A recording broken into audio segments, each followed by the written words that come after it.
Hello friends, welcome to my channel. आज हम बात करेंगे गुप्त वंश के बारे में। मिडाइवल हिस्ट्री का पार्ट है गुप्त वंश।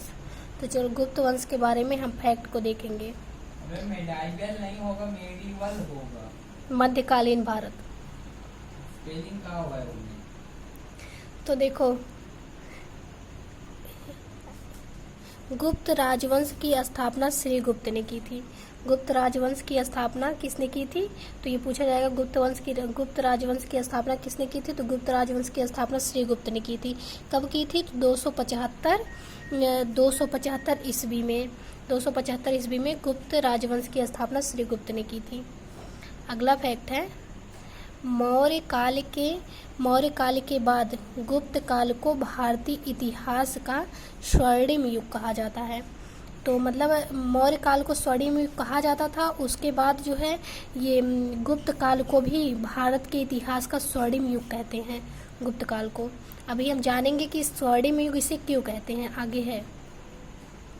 अगला है, गुप्त वंश की जानकारी वायु पुराण से प्राप्त होती है। तो मतलब ऐसा पूछा जाएगा कि हमें गुप्त वंश की जानकारी कहाँ से मिलती है? तो गुप्त वंश की जानकारी हमें वायु पुराण से मिलती है।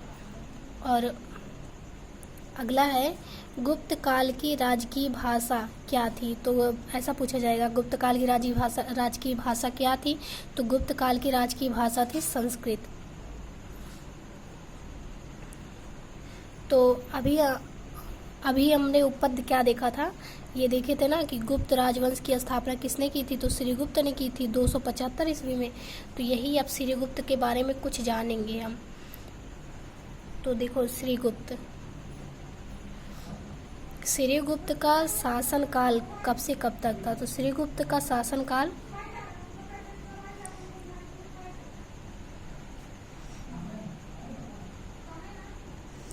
240 से 285 ईस्वी तक था श्रीगुप्त का शासनकाल। इसमें थोड़ा सा कंफ्यूजन है, हो सकता है 275 से 285 हो। अगला है, देखो, श्रीगुप्त जो है वो गुप्त वंश का प्रथम शासक था। और पूना से प्राप्त ताम्रपत्रों में श्रीगुप्त को आदिराज के नाम से संबोधित किया गया है। जो पूना से ताम्रपत्र प्राप्त हुए थे उसमें श्रीगुप्त को आदिराज के नाम से संबोधित किया गया है। फिर गुप्त वंश के अगले राजा जो थे श्रीगुप्त के बाद जो घटोत्कच थे, इनके पुत्र थे घटोत्कच। तो अब घटोत्कच राजा बने, तो इनके बारे में जानेंगे। और देखो, गुप्त वंश में मतलब कितने राजा हुए थे? तो श्रीगुप्त थे पहले, फिर उसके बाद घटोत्कच थे, फिर चंद्रगुप्त प्रथम थे, और उसके बाद समुद्रगुप्त थे, फिर चंद्रगुप्त द्वितीय थे, उसके बाद फिर कुमारगुप्त, स्कंदगुप्त, बस इतने ही लोग थे। तो श्रीगुप्त के बारे में जान लिए हम। अब जानेंगे हम घटोत्कच के बारे में।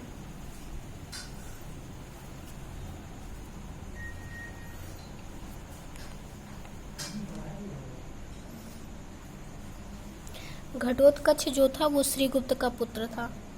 और घटोत्कच का शासन जो है वो 280 से 319 ईस्वी तक था। और पूनायोम रिद्धपुर ताम्रपत्र अभिलेखों में घटोत्कच को प्रथम गुप्त राजा कहा गया है। जो पूना और ताम्रपत्र का जो रिद्धपुर का ताम्रपत्र का जो अभिलेख मिला था उसमें घटोत्कच को प्रथम गुप्त राजा कहा गया है। प्रथम गुप्त राजा, ऐसा ही गुप्त रहा होगा तभी तो गुप्त राजा कहा गया इसे। फिर अगला देखेंगे हम चंद्रगुप्त के बारे में। तो चंद्रगुप्त का शासन जो है वो 319 से 335 ईस्वी तक था। और अगला, और चंद्रगुप्त प्रथम जो था, चंद्रगुप्त प्रथम के बारे में पढ़ रहे हैं ना, तो ये जो है घटोत्कच का पुत्र था। यहाँ पे सब लोग मतलब पुत्र हो रहे हैं, जैसे मतलब पिता के मरने के बाद पुत्र बनता है ना राजा, वैसे ही है।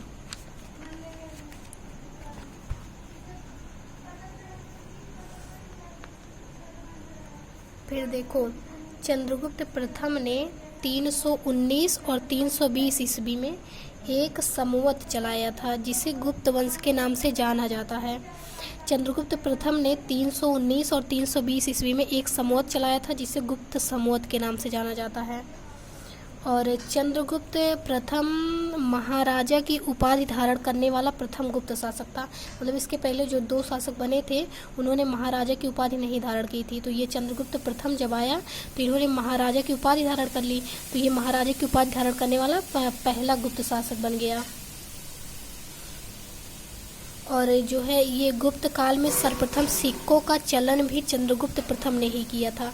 तो चंद्रगुप्त प्रथम जब आया तो इन्होंने सिक्का भी चलाया था चंद्रगुप्त प्रथम ने।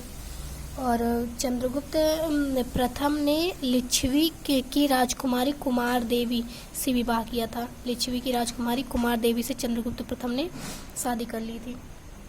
बस अपना राजवाज किए, फिर उसके बाद मर गए और क्या। फिर इनका पुत्र था, चंद्रगुप्त प्रथम का पुत्र आ गया समुद्रगुप्त। फिर समुद्रगुप्त का अब शासन चलेगा। तो समुद्रगुप्त का शासन कब से कब तक था? तो 335 ईस्वी से 375 ईस्वी तक था समुद्रगुप्त का शासक। और समुद्रगुप्त जो है वो चंद्रगुप्त का प्रथम पुत्र था। और समुद्रगुप्त विष्णु के उपासक थे। समुद्रगुप्त जो थे ये विष्णु के उपासक थे। अभी तक मतलब विष्णु के उपासक नहीं दिखे हैं। तो ये समुद्रगुप्त जो थे ये विष्णु के उपासक थे। और समुद्रगुप्त का दरबारी कवि जो था वो हरिशेर था। ये पूछा जाता है कि समुद्रगुप्त का दरबारी कवि कौन था? तो हरिशेर। और हरिशेर ने इलाहाबाद के प्रयाग प्रशस्ति लेख में समुद्रगुप्त की विजयों का वर्णन किया गया है। हरिशेर ने इलाहाबाद के प्रयाग प्रशस्ति का लेख जो था, लेख कोई लिखा रहा होगा, उसमें समुद्रगुप्त के विजयों का वर्णन है। और प्रसिद्ध इतिहासकार B.A. स्मिथ ने समुद्रगुप्त को भारत का नेपोलियन कहा है। समुद्रगुप्त को भारत का नेपोलियन, ऐसे भारत का नेपोलियन समुद्रगुप्त को कहा भी गया है। और समुद्रगुप्त ने महान बौद्ध भिक्षु को संरक्षण दिया था समुद्रगुप्त ने। और समुद्रगुप्त के प्रयाग अभिलेख में उसे लिच्छवी दैहित्र बताया गया है प्रयाग अभिलेख में। और समुद्रगुप्त द्वारा चलाए गए सिक्कों पर उसे बीड़ा बजाते हुए दर्शाया गया है। इससे लगता है कि समुद्रगुप्त जो है वो संगीत प्रेमी भी था। उसके बाद आ गया चंद्रगुप्त द्वितीय। चंद्रगुप्त द्वितीय जो है ये समुद्रगुप्त के पुत्र थे, चंद्रगुप्त द्वितीय। और इनका शासनकाल 375 से 414 ईस्वी तक था।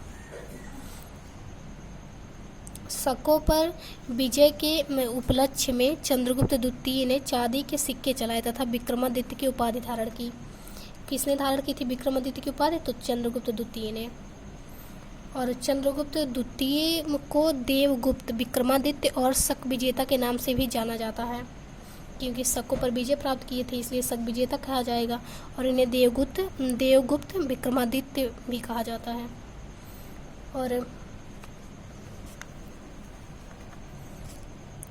और विक्रमादित्य के शासनकाल को भारतीय कला साहित्य का स्वर्णिम युग कहा जाता है और यह भारत के इतिहास का स्वर्णिम युग भी है। और चंद्रगुप्त की प्रथम राजधानी जो थी वो प्रथम राजधानी पाटलिपुत्र थी और दूसरी राजधानी उज्जैन थी। मतलब पहले पाटलिपुत्र थी, फिर बाद में उन्होंने उज्जैन अपनी राजधानी बना ली। और कवि कालिदास चंद्रगुप्त द्वितीय के शासनकाल में संस्कृत भाषा के प्रसिद्ध दरबारी कवि थे। ये पूछा जाता है कि कालिदास किसके दरबारी कवि थे? तो चंद्रगुप्त द्वितीय के दरबारी कवि थे कालिदास। और चंद्रगुप्त द्वितीय के दरबार में रहने वाले नवरत्न जो थे मतलब ऐसा पूछा जाता है कि किसके दरबार में नवरत्न रहते थे? तो चंद्रगुप्त द्वितीय के दरबार में नवरत्न रहते थे। तो उनके जो दरबार में नवरत्न थे उन नवरत्नों का नाम हम बताएंगे। तो देखो इनके दरबार में इतने नवरत्न थे: बराहमहीर, अमर सिंह, कालिदास, बेताल भट्ट, घटकपर, छपनक और वररुचि, शंक और धन्वंतरी। इतने उनके नवरत्न थे ना चंद्रगुप्त द्वितीय के दरबार में।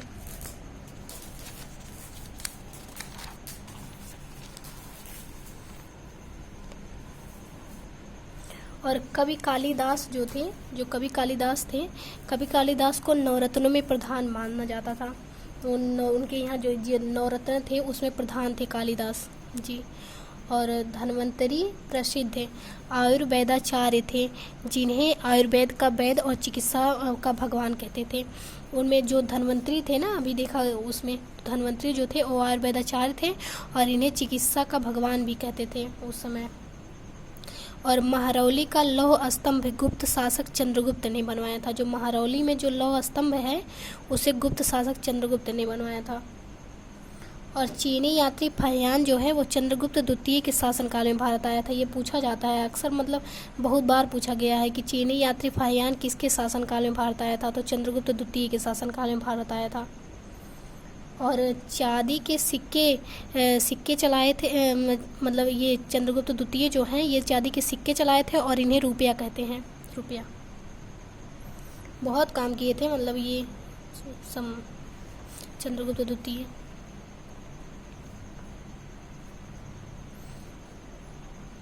और फिर उसके बाद चंद्रगुप्त द्वितीय का शासन खत्म होता है तो उसके बाद फिर कुमारगुप्त गद्दी पर बैठते हैं, तो फिर इनका शासन चलता है। तो कुमारगुप्त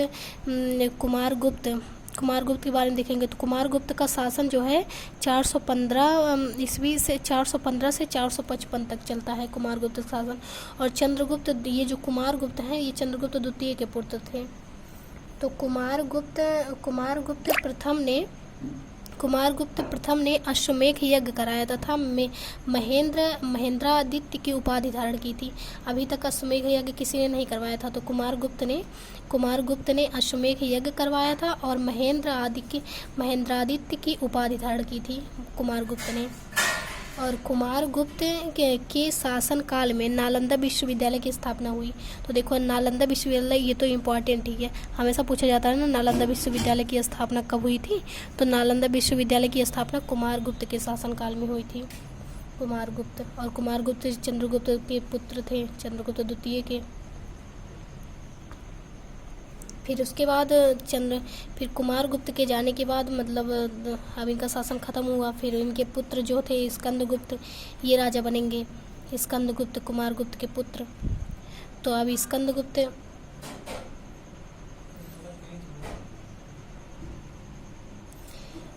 फिर कुमारगुप्त के जाने के बाद मतलब स्कंदगुप्त, ये कुमारगुप्त के पुत्र हैं स्कंदगुप्त, अब ये राजा बनेंगे। तो ये जो है 455 से 467 मतलब 455 से 467 ईस्वी तक इनका शासन चलेगा। तो ये जो है स्कंदगुप्त जो थे वो कुमारगुप्त के पुत्र थे स्कंदगुप्त। और स्कंदगुप्त के समय में ही खुशनेवाज के नेतृत्व में सर्वप्रथम हूणों ने भारत पर आक्रमण किया था। तो ये पूछा जाता है कि हूणों ने मतलब सबसे पहले कब भारत पर आक्रमण किया था। तो हूणों ने सबसे पहले जो है ये सबसे पहले स्कंदगुप्त के समय में आक्रमण किया था भारत पर। और फिर हूणों को परास्त कर स्कंदगुप्त ने विक्रमादित्य की उपाधि धारण की थी। तो हूणों ने जब आक्रमण किया था तो स्कंदगुप्त जो है वो हूणों को परास्त कर दिए थे, मतलब उन्हें हरा दिए थे और हरा के उन्होंने विक्रमादित्य की उपाधि धारण की थी ये स्कंदगुप्त ने। फिर उसके बाद अगर स्कंदगुप्त ने सकादित्य देवराय के नामों से भी जाना जाता है। स्कंदगुप्त को विक्रमादित्य की उपाधि धारण किए थे और इन्हें सकादित्य और देवराय के नामों से भी जाना जाता है। और स्कंदगुप्त ने गिरनार पर्वत पर स्थित सुदर्शन झील का पुनरुद्धार भी किया था। मतलब ये गिरनार पर्वत पर जो सुदर्शन झील थी उसका पुनरुद्धार किया था स्कंदगुप्त ने। और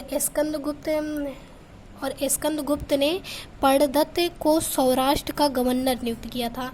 तो स्कंदगुप्त ने अभी तक इसमें किसी ने गवर्नर नहीं बनाया था। तो स्कंदगुप्त जो है वो पर्णदत्त को सौराष्ट्र का गवर्नर भी नियुक्त किया था।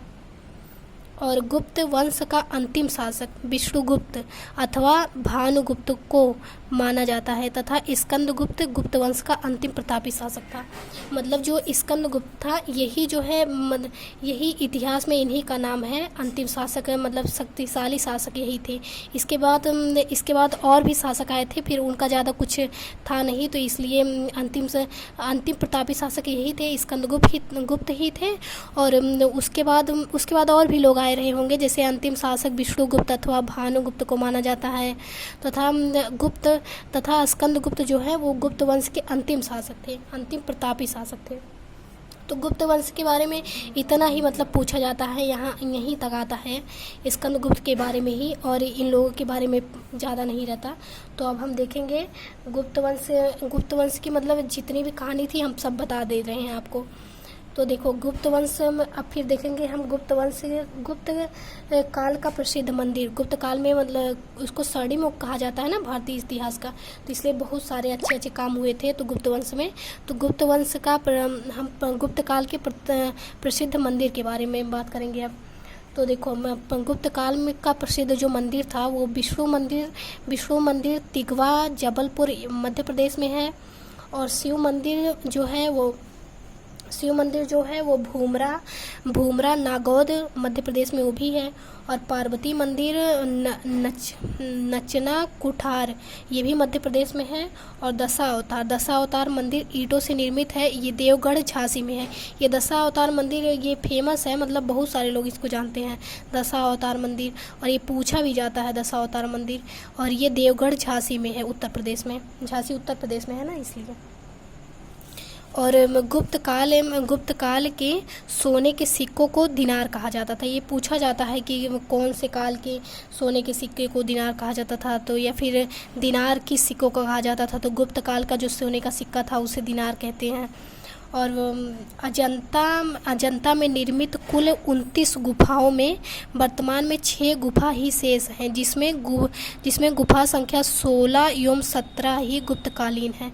अजंता में जो 29 गुफाएं बनी थी गुप्त काल नहीं बनवाया था। अभी वर्तमान में 6 गुफा ही शेष हैं, जिसमें 16 एवं 17 ही गुप्तकालीन है। और जो है पंचतंत्र ये विष्णु शर्मा द्वारा लिखित पुस्तक है, ये भी गुप्त काल में ही लिखा गया था। पंचतंत्र विष्णु शर्मा द्वारा लिखित गुप्त काल में ही लिखा गया था, मतलब गुप्त वंश के द्वारा ही लिखा गया पंचतंत्र।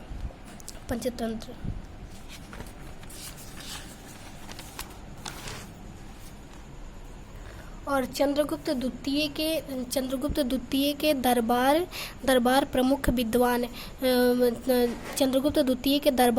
विद्वान आर्यभट्ट ने ही दशमलव प्रणाली का विकास किया था। तो दशमलव प्रणाली का विकास किसने किया था, तो आर्यभट्ट। ये तो सबको पता है कि आर्यभट्ट ने किया था, लेकिन ये आर्यभट्ट कौन थे, तो ये चंद्रगुप्त द्वितीय के दरबार में रहते थे, इन्होंने दशमलव प्रणाली का विकास किया था। और प्रसिद्ध गुप्तकालीन तकनीकी ग्रंथ जो है कामसूत्र के रचयिता वात्स्यायन थे। ये भी यहीं के थे, गुप्त वंश के जो प्रसिद्ध गुप्तकालीन तकनीक ग्रंथ कामसूत्र है, इसके रचयिता वात्स्यायन थे। अब देखेंगे हम गुप्त काल के नाटक और नाटककार, मतलब इसमें बहुत सारे नाटक भी लिखे गए थे। तो महान लोग थे ना, जैसे कालिदास। और अब देखो अभिज्ञान शकुंतलम जो है कालिदास ने लिखा है, गुप्त काल के ही थे। और मुद्रा राक्षक विशाख दत्त ने लिखा है। और मालविकाग्निमित्रम ये भी कालिदास ने लिखा था। और विक्रमोर्वशीयम ये भी कालिदास का ही नाटक है। तो गुप्त काल के बारे में मतलब जितने भी इम्पोर्टेंट क्वेश्चन बन सकते थे बस इतने ही थे, अब ज़्यादा नहीं है। चलो bye bye, subscribe to my channel.